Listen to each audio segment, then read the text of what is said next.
ಎಲ್ರಿಗೂ ನಮಸ್ಕಾರ. ಶ್ರೀ ಸತ್ಯನಾರಾಯಣ ಸ್ವಾಮಿಯ ಪೂಜೆ ಎಂದರೆ ನಮ್ಮ ಮನೆಗಳಲ್ಲಿ ಭಕ್ತಿ, ಶ್ರದ್ಧೆ ಮತ್ತು ಸಂತೋಷದಿಂದ ಆಚರಿಸುವ ಒಂದು ಪವಿತ್ರವಾದ ವ್ರತ. ಪೂಜೆಗೆ ದೇವರಿಗೆ ನೈವೇದ್ಯವಾಗಿ ಅರ್ಪಿಸುವ ಪ್ರಸಾದಕ್ಕೆ ವಿಶೇಷವಾದ ಮಹತ್ವವಿದೆ. ಇಂದು ಸತ್ಯನಾರಾಯಣ ಪೂಜಾ ಪ್ರಸಾದ ಸಪಾತ ಭಕ್ಷ್ಯವನ್ನು ಭಕ್ತಿಯಿಂದ ಸಾಂಪ್ರದಾಯಿಕ ವಿಧಾನದಲ್ಲಿ ತಯಾರಿಸಿದ್ದೀನಿ. ನಮ್ಮ ಹಿರಿಯರು ಪಾಲಿಸಿಕೊಂಡು ಬಂದಿರುವ ಈ ಪವಿತ್ರ ಪ್ರಸಾದವನ್ನು ಅದೇ ರೀತಿ ಭಕ್ತಿಯಿಂದ ತಯಾರಿಸಿದ್ದೀನಿ. ಈ ಸಪಾತ ಭಕ್ಷ್ಯವನ್ನು ಹೇಗೆ ಮಾಡೋದು ಅಂತ ನೋಡೋಣ.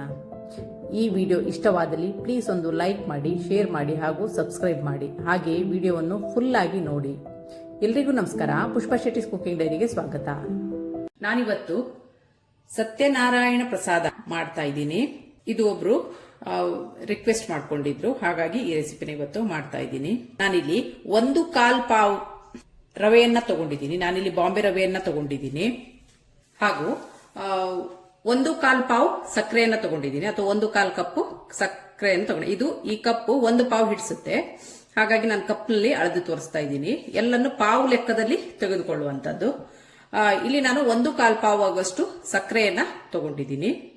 ಬಾಳೆಹಣ್ಣನ್ನ ಬೆಸ ಸಂಖ್ಯೆಯಲ್ಲಿ ತಗೊಳ್ಳುವಂತದ್ದು. ನಾನಿಲ್ಲಿ 5 ಬಾಳೆಹಣ್ಣನ್ನ ತಗೊಂಡಿದ್ದೀನಿ. ಇದನ್ನ ಸಣ್ಣಗೆ ಹೆಚ್ಚಿ ಹಾಕೊಂಡ್ರೆ 1/4 ಕಪ್ ಬಾಳೆಹಣ್ಣು ಆಗ್ಬೇಕು, ಆ ತರದಲ್ಲಿ ತಗೋಬೇಕು. ಬಾಳೆಹಣ್ಣನ್ನು ತಗೊಳ್ಳುವಾಗ 1, 3, 5, 7, 9 ಈ ತರದಲ್ಲಿ ಬೆಸ ಸಂಖ್ಯೆಯಲ್ಲಿ ತಗೊಳ್ಳುವಂತದ್ದು. ಈಗ ಹಾಲನ್ನು ತಗೋಬೇಕು. ಈಗ ಹಾಲು ಸಹ 1/4 ಕಪ್ನಷ್ಟು ತಗೊಳ್ತಾ ಇದ್ದೀನಿ. ಈಗ ಹಾಲು ಸಹ 1/4 ಕಪ್ ಅನ್ನ ಹಾಕ್ತಾ ಇದ್ದೀನಿ. ಒಂದು 3/4 ಕಪ್ನಷ್ಟು ನೀರನ್ನ ಸೇರಿಸ್ತಾ ಇದ್ದೀನಿ. ಈಗ ನಾನೇನು ಬಾಳೆಹಣ್ಣನ್ನು ತಗೊಂಡಿದ್ದೀನಿ ಅದರ ಸಿಪ್ಪೆನೆಲ್ಲ ತಗೊಳ್ತಾ ಇದ್ದೀನಿ. ಈಗ ತಗೊಂಡಂತ ಬಾಳೆಹಣ್ಣಿನ ಸಿಪ್ಪೆಯನ್ನ ತಗೊಂಡಿದ್ದೀನಿ. ಈಗ ನಾನೇನಿಲ್ಲಿ ಬಾಳೆಹಣ್ಣನ್ನ ತಗೊಂಡಿದ್ದೀನಿ ಅದನ್ನ ಸಣ್ಣಗೆ ಹೆಚ್ಕೋಬೇಕು.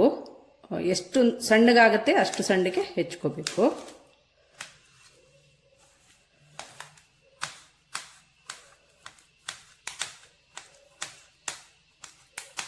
ನಾನೇನು 5 ಬಾಳೆಹಣ್ಣನ್ನ ತಗೊಂಡಿದ್ದೀನಿ, ಅದನ್ನ ಸಣ್ಣಗೆ ಹೆಚ್ಕೊಂಡು ಬಂದಿದ್ದೀನಿ. ಅದು ಸಹ 1/4 ಕಪ್ನಷ್ಟು ಆಗಿದೆ. ಎಲ್ಲವೂ 1/4 ಕಪ್ನ ಅಳತೆಯಲ್ಲಿ ನಾನೀಗ ತಗೊಂಡಿದ್ದೀನಿ. ಈಗ ನಾನಿಲ್ಲಿ 1/4 ಕಪ್ ತುಪ್ಪವನ್ನ ತಗೊಂಡ್ ಬಂದಿದ್ದೀನಿ. ಸ್ವಲ್ಪ ಕಾಯಿಸಿ ತಗೊಂಡ್ ಬಂದಿದ್ದೀನಿ, ಅಳತೆ ಗೊತ್ತಾಗ್ಲಿಕ್ಕೆ. ಈಗ ಸತ್ಯನಾರಾಯಣ ಸ್ವಾಮಿಯನ್ನ ನೆನೆಸುತ್ತಾ ಈಗ ಪ್ರಸಾದವನ್ನ ಮಾಡೋಣ. ಈಗ ಗ್ಯಾಸ್ ಅನ್ನ ಹಚ್ಚಿದ್ದೀನಿ. ನಾನು ತಗೊಂಡಂತ ಹಾಲು ಮತ್ತೆ ನೀರನ್ನ ಕುದಿಯಕ್ಕಿಟ್ಟಿದ್ದೀನಿ. ಅದಕ್ಕೆ ನಾನು ತಗೊಂಡಂತ 1/4 ಕಪ್ ಬಾಳೆಹಣ್ಣನ್ನ ಇದಕ್ಕೆ ಸೇರಿಸಿ ಬೇಯಿಸ್ಕೊಳ್ತಾ ಇದ್ದೀನಿ. ಇದು ಚೆನ್ನಾಗಿ ಕುದಿಲಿ. ನೆಕ್ಸ್ಟ್ ಪ್ರೊಸೀಜರ್ ಏನಂತ ನೋಡೋಣ. ಈಗ ಇಲ್ಲಿ ನಾನು ಒಂದು ಬಾಣಲೆಯನ್ನು ಬಿಸಿಗಿಟ್ಟಿದ್ದೀನಿ. ಅದಕ್ಕೆ ತಗೊಂಡಂತ ತುಪ್ಪವನ್ನ ಹಾಕ್ತಾ ಇದ್ದೀನಿ.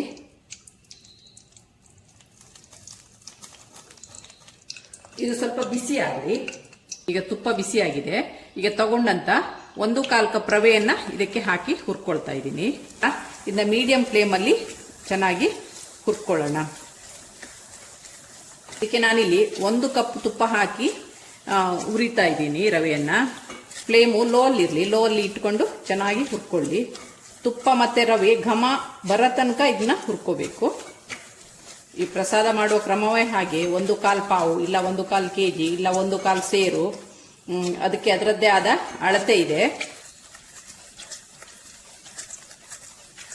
ವೀಕ್ಷಕರೇ, ಈಗ ತಗೊಂಡಂತ ಹಾಲು ಬಾಳೆಹಣ್ಣು ನೋಡಿ ಚೆನ್ನಾಗಿ ಕುದೀತಾ ಇದೆ. ಬಾಳೆಹಣ್ಣು ಚೆನ್ನಾಗಿ ಬೆಂದಿದೆ ಇದರಲ್ಲಿ.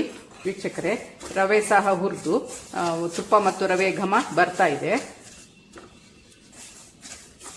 ರವೆದು ಕಲರ್ ಚೇಂಜ್ ಆಗ್ಬೇಕಂತೇನಿಲ್ಲ, ಘಮ ಹೊರಟ್ರೆ ಸಾಕು. ಈ ಹಂತದಲ್ಲಿ ನಾನು ಸಕ್ಕರೆನೇನು 1/4 ಕಪ್ ತಗೊಂಡಿದ್ದೀನಿ, ಅದನ್ನ ಇದಕ್ಕೆ ಹಾಕಿ ಹುರ್ಕೊಳ್ತಾ ಇದ್ದೀನಿ. ಸ್ವಲ್ಪ ಮಿಕ್ಸ್ ಮಾಡ್ಕೊಳ್ಳೋಣ, ಸಾಕು. ವೀಕ್ಷಕರೇ, ಇದೀಗ ಆಗಿದೆ. ಈಗ ಹಾಲು ಮತ್ತೆ ಬಾಳೆಹಣ್ಣನ್ನೇನು ನಾನು ಕುದಿಸಿದ್ದೀನಿ, ಈ ಕುದಿಯನ್ನ ಇದಕ್ಕೆ ಹಾಕ್ತಾ ಇದ್ದೀನಿ.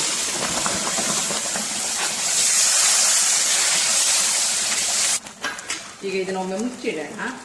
ವೀಕ್ಷಕರೇ, ಫ್ಲೇಮನ್ನು ಲೋ ಮಾಡಿ ಇದನ್ನ ಒಮ್ಮೆ ಮುಚ್ಚಿಡೋಣ. ಇದು ಚೆನ್ನಾಗಿ ಅದರಲ್ಲಿ ರವೆ ಅರಳ್ಕೊಳ್ಳಿ. ವೀಕ್ಷಕರೇ, ಇದೀಗ ಆಗಿದೆಯಾ ನೋಡೋಣ. ನೋಡಿ, ರವೆ ಎಲ್ಲ ಚೆನ್ನಾಗಿ ಅರಳುತ್ತಾ ಬರ್ತಾ ಇದೆ. ಇನ್ನೂ ಸ್ವಲ್ಪ ಹೊತ್ತು ಇರಲಿ. ತಳ ಹಿಡಿಯದಿದ್ದ ಹಾಗೆ ನೋಡ್ಕೊಳ್ಳಿ. ಇದಕ್ಕೆ ಯಾವುದೇ ಯಾಲಕ್ಕಿ, ದ್ರಾಕ್ಷಿ, ಗೋಡಂಬಿ ಏನನ್ನೂ ಉಪಯೋಗಿಸೋದಿಲ್ಲ. ಕೇವಲ 5 ಪದಾರ್ಥಗಳನ್ನು ಉಪಯೋಗಿಸಿ ಸತ್ಯನಾರಾಯಣ ಪ್ರಸಾದವನ್ನ ಮಾಡುವಂಥದ್ದು. ಮೊದಲೆಲ್ಲ ಹಿತ್ತಾಳೆ ಪಾತ್ರದಲ್ಲಿ ಹಿತ್ತಾಳೆ ಸಟುಕದಿಂದ ಎಲ್ಲ ಸಾಮಗ್ರಿಗಳನ್ನು ಒಟ್ಟಿಗೆ ಸೇರಿಸಿ ಮಗ್ಚಿ 1 ಗಂಟೆಗಳ ಕಾಲ ಮಗ್ಚಿ ಅದನ್ನ ಪ್ರಸಾದವನ್ನ ತಯಾರು ಮಾಡ್ತಾ ಇದ್ರು. ಈ ರೀತಿಯಲ್ಲಿ ನೀವು ಒಮ್ಮೆ ಟ್ರೈ ಮಾಡಿ, ಚೆನ್ನಾಗಾಗುತ್ತೆ. ಇನ್ನೂ 1-2 ನಿಮಿಷ ಇದು ಹೀಗೆ ಇರಲಿ, ಮುಚ್ಚಿಡೋಣ. ಫ್ಲೇಮ್ ಲೋ ಅಲ್ಲಿ ಇರಲಿ. ವೀಕ್ಷಕರೇ, ಇದೀಗ ಆಗಿದೆ, ನೋಡೋಣ ಹೇಗಾಗಿದೆ ಅಂತ. ನೋಡಿ, ತುಪ್ಪ ಎಲ್ಲ ಸೈಡಿಗೆ ಬಿಟ್ಟು ಬರ್ತಾ ಇದೆ.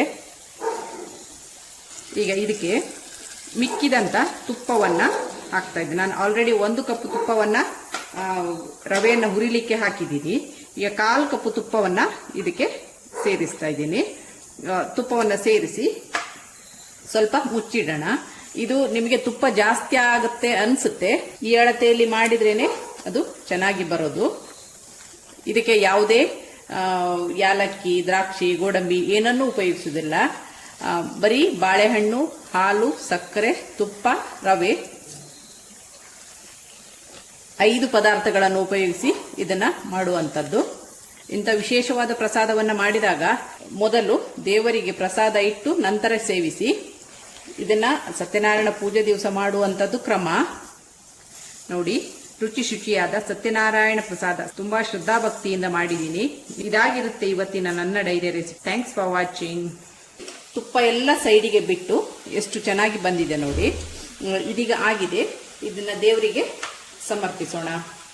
ದೇವರಿಗೆ ಈ ಪ್ರಸಾದವನ್ನ ಇಡೋಣ.